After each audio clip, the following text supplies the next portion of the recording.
Hi everyone.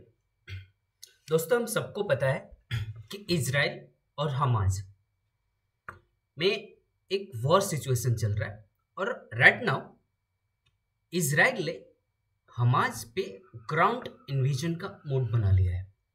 पूरी तरीके से अपने प्रिपरेशन में है, इनफैक्ट अटैक भी करने वाला है। इसके क्या इम्प्लीकेशंस हो सकते हैं? क्या सिर्फ हमास का नुकसान होगा या सिविलियंस का भी नुकसान होगा? देखते हैं। तो आर्टिकल मैंने इंडियन एक्सप्रेस से उठाया है। The ground invasion imminent, what are the implications of Gaza, Hamas and the Palestinian movement.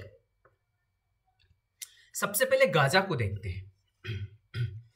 अब इजराइल ने इस गाजा को बेसिकली दो पार्ट में डिवाइड किया है, that is southern Gaza and northern Gaza.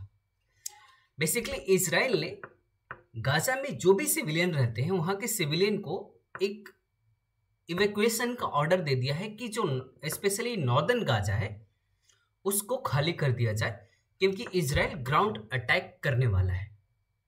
Israel issues a new warning to Palestinian to leave northern Gaza, क्योंकि हम सबको पता है कि हमास ने एक ब्रूटल अटैक किया था इजराइल पे और इजराइल के लगभग 1500 के आसपास ऐसे सिविलियंस जिनकी कोई गलती नहीं थी वो मारे गए इसमें। नाउ आपको बता दे कि जस्ट 1 सेकेंड, यस, इसके क्या इम्प्लीकेशंस हो सकते हैं अगर इजराइल गाजा पे ग्राउंड अटैक करता है। तो सबसे बड़ी बात कि इजराइल के जो लोकेशंस हैं उनको फाइंड आउट करना, माफ कीजिएगा, हमास के जो लोकेशंस हैं उनको फाइंड आउट करना इजराइल के लिए थोड़ा सा मुश्किल है, क्योंकि इजराइल में क्या है कि काफी सारे टनल्स बनाए गए हैं और एक तरीके के टनल्स नहीं है, ये 3 तरीके के टनल्स हैं। एक तो टनल्स हैं जिनमें सिर्फ स्मगलिंग होती है, जैसे में कुछ चीजें जैसे इजिप्ट वगैरह से स्मगल करके आती हैं। एक टनल है जो हमास का कंट्रोल सेंटर है और एक ऐसा टनल है, थर्ड वाला टनल, जिसपे मतलब हमास ने सिर्फ इजराइल पे अटैक करने के लिए बना रखे हैं।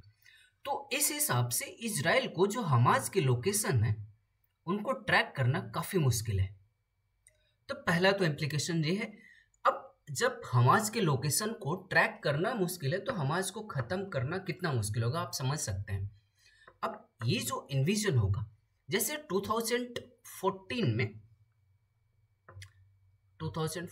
में जब वॉर हुआ था तो इजराइल ने बोला था कि हमने हमास के सारे टनल्स को मतलब खत्म कर दिए, लेकिन फिर हमास ने प्रेस कॉन्फ्रेंस में बोला कि इजराइल ने जो भी टनल्स खत्म किए हैं वो सिर्फ हमास के टनल का 5% है। और राइट नाउ तो हमास ने टनल्स को अब कंक्रीट से बना लिया है, लाइटनिंग वगैरह सब फिनिशिंग कर लिया है। दूसरी बात कि हमास की जो पॉपुलेशन है वहां पे 2.3 मिलियन लोग रहते हैं, ठीक है, जिसमें से 47% चिल्ड्रन है, ठीक है। 1.7 मिलियन ऐसे पीपल्स हैं, ऐसे लोग हैं जो कि रिफ्यूजीज हैं, मतलब रिफ्यूजीज कैंप में रहते हैं।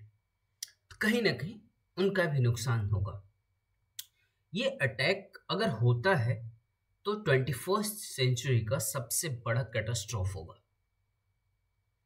और वैसे भी अगर इजराइल हमास को पूरी तरीके से खत्म करता है, फॉर सपोज इजराइल इन्वेड कर देता है हमास के अंदर, ग्राउंड असॉल्ट कर देता है, तो काफी सारे रास्ते, काफी सारे फ्रंट खुल जाएंगे अरब कंट्रीज के लिए। तो एक ये भी इम्प्लीकेशंस है।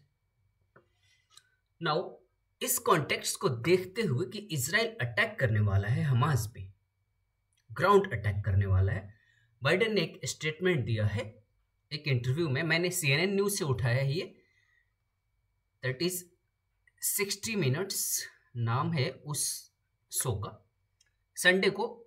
तो बाइडेन ने बोला कि it would be big mistake for Israel to occupy Gaza. मतलब गाजा को दोबारा ऑक्युपाई करना। स्टेटमेंट पे ध्यान दीजिएगा, मैं दोबारा बोल रहा हूँ। दोबारा क्यों?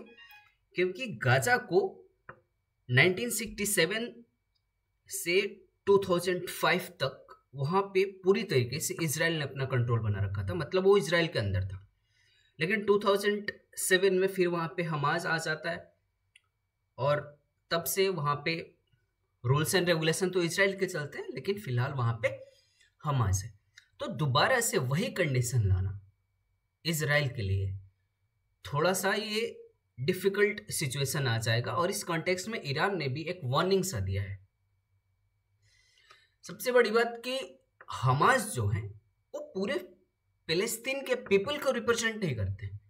हमास एक एक्सट्रीमिस्ट ग्रुप है जो कि कह सकते हैं आप कि इजराइल के लिए वो एक टेररिस्ट ऑर्गेनाइजेशन है जो कि पूरे फिलिस्तीन के पीपल को रिप्रेजेंट नहीं करता है। मतलब कि पूरे फिलिस्तीन के लोग हमास नहीं है। तो दैट्स वाई